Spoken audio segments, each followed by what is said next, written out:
Hello, everybody. We're coming to you from Live with the Land over here at Epcot. I'm going to sit back and relax and enjoy the ride here.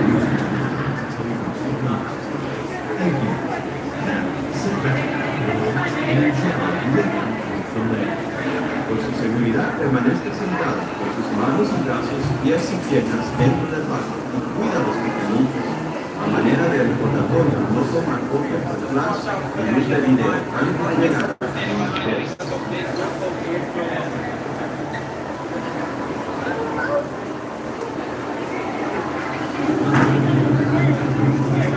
We're just waiting for a wheelchair to load onto the back of the ride vehicle here.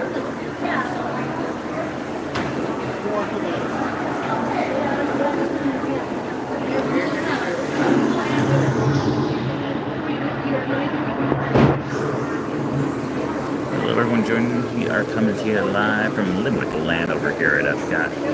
Make sure you give the video a like, subscribe if you're not already subscribed. We're trying to get to our 8,000 subscribers before the end of the month, so spread the word.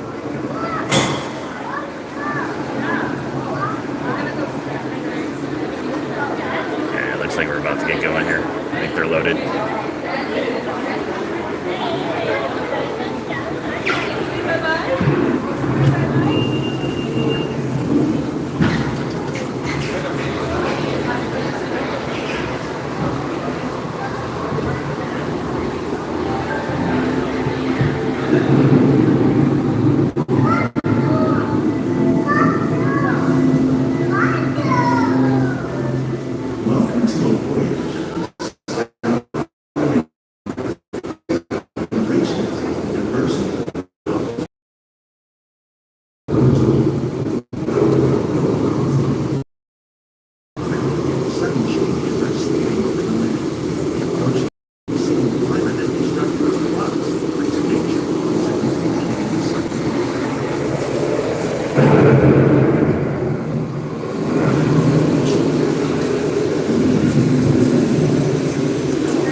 In the desert, nature has created a very different, but no less beautiful living system.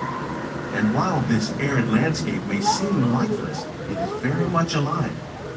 The plants and animals that have learned to survive in these harsh conditions make use of what little water they can find and avoid the scorching rays of the relentless sun.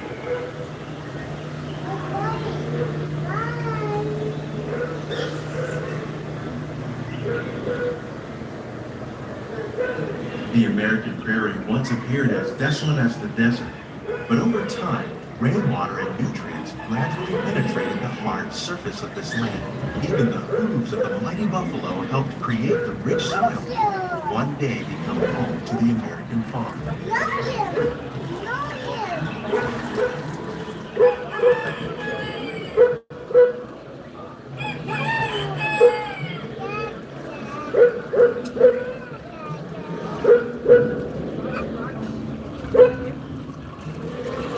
Of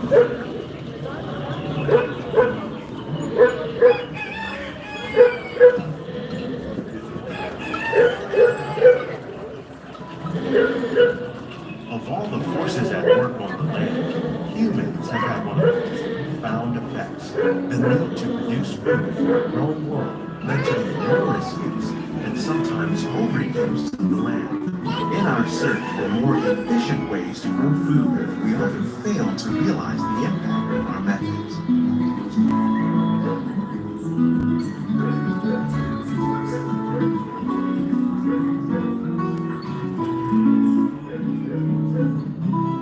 Today, we're learning to live with the land, discovering better ways to grow food that will assure both human and environmental well-being. In the farmlands across America, we're learning that by plowing under vegetation containing natural fertilizers, we can enrich the soil without the use of chemicals. In arid regions, we're learning to produce food on desert seacoasts by developing and planting crops that thrive on salt water. In Japan, we're learning that by mixing leaves and other living materials into our soil, we can make farmland more fertile without the need for chemicals. Here at Epcot, we're learning to reduce the need for chemical pesticides by breeding and using natural predators, like ladybugs and wasps, to control pests. In the farmlands across America, we're learning that by plowing under vegetation containing natural fertilizers, we can enrich the soil without the use of chemicals. In arid regions, we're learning to produce food on desert seacoasts by developing and planting crops that thrive on salt.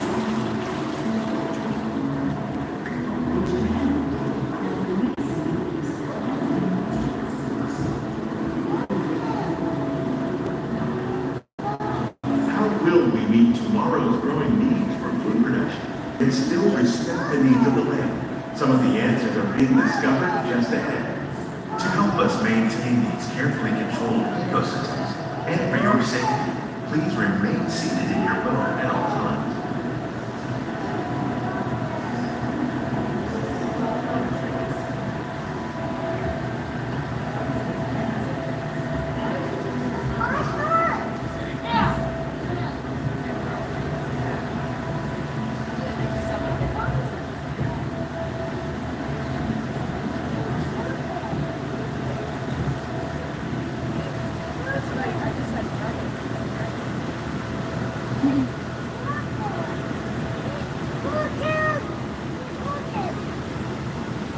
Welcome to our living laboratory, where scientists from Epcot and the U.S. Department of Agriculture are exploring innovative ways to produce bountiful harvests now and into the future.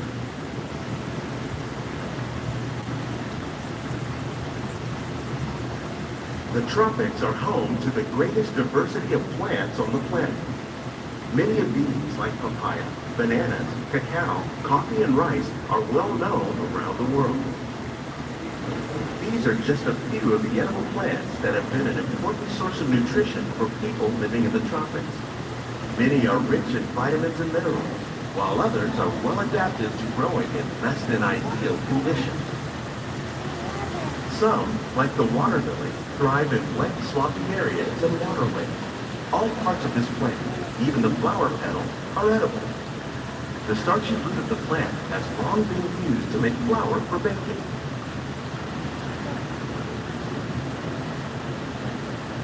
One day, many of these lesser-known tropical plants may be as important as the bananas growing on both sides of the boat. More than 28 million tons of bananas are eaten annually, making it the most popular fruit in the world.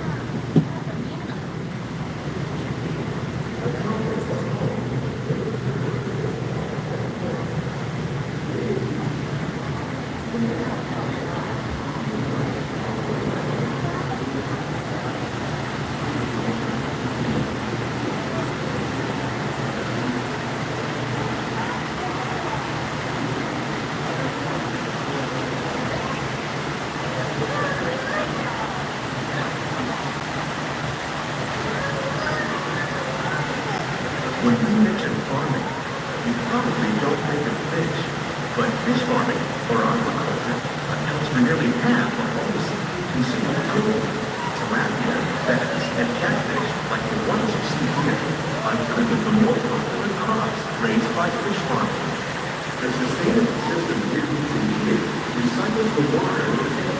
As a result, we're saving millions of gallons each year. Our small fish farm produces nearly 5,000 pounds of fish each year to serve in restaurants and Walt Disney World. Innovations like this can play an important role in our efforts to produce powerful harvests and still protect natural resources.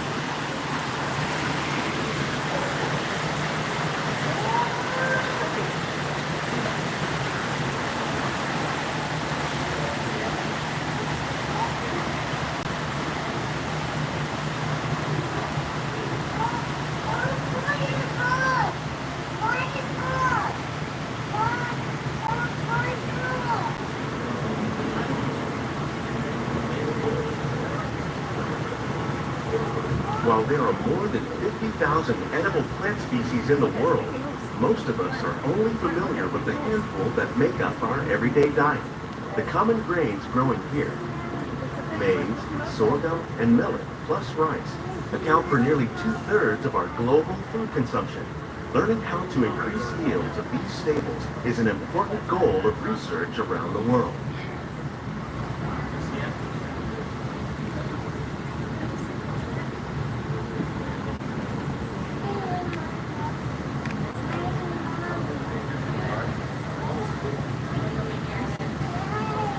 These plants are definitely on their way up.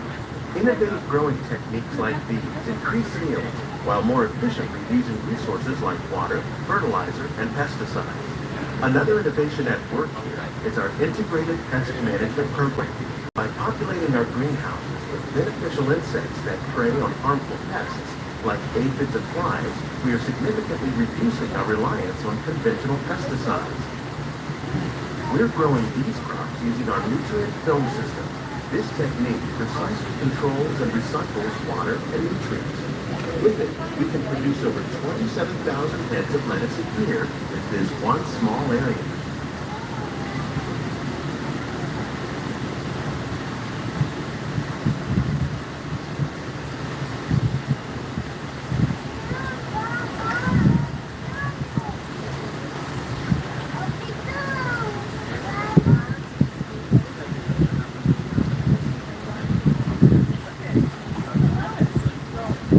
Some of our best ideas have been inspired by nature, like these fruit and vegetable trees. By growing these ground plants vertically, we can increase yields and better control diseases. These crops taste as good as they look. In fact, we serve more than 15 tons of produce from our greenhouses in restaurants here at the land every year.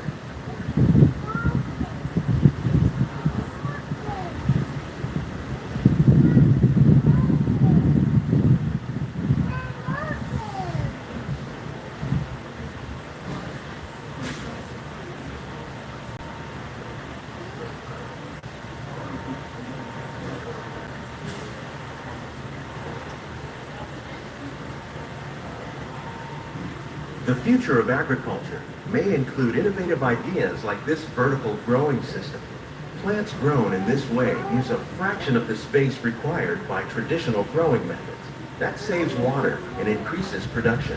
The aquaponics system on your left combines hydroponics with aquaculture.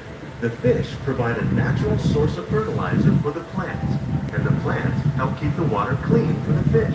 It's another great way to produce more while using less. In our lab, Epcot scientists are working with the U.S. Department of Agriculture on a number of innovative projects. The goal of these efforts is to produce higher yielding and better quality plants.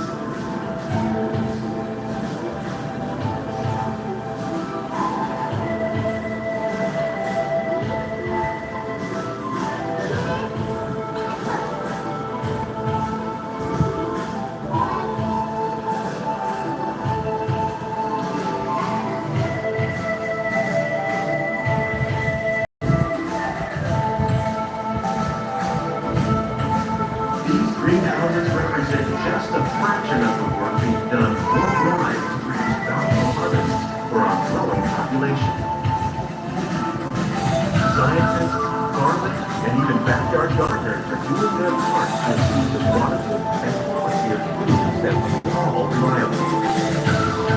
continue to find more ways to increase productivity and protect our campus natural environment.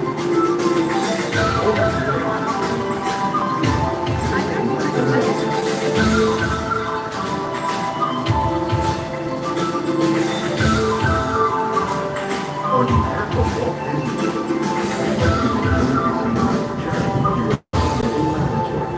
We'll take a closer look and check out the behind-the-scenes walking tour. It's a chance for the whole family to get up close and personal plants and growing programs in our laboratory. Please keep your hands and feet inside the boat and remain seated until the boat comes to a complete stop.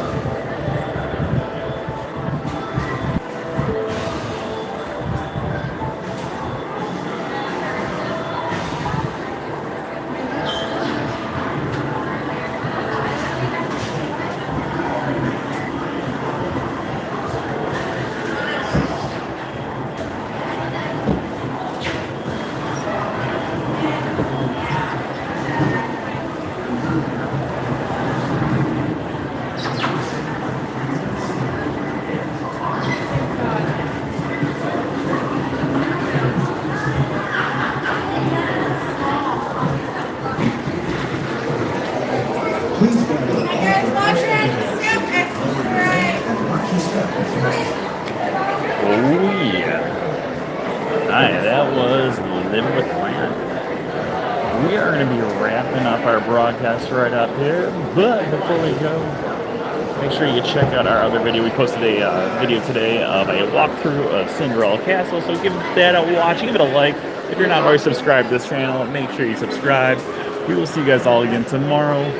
Until then, have a great day, everyone. Bye-bye.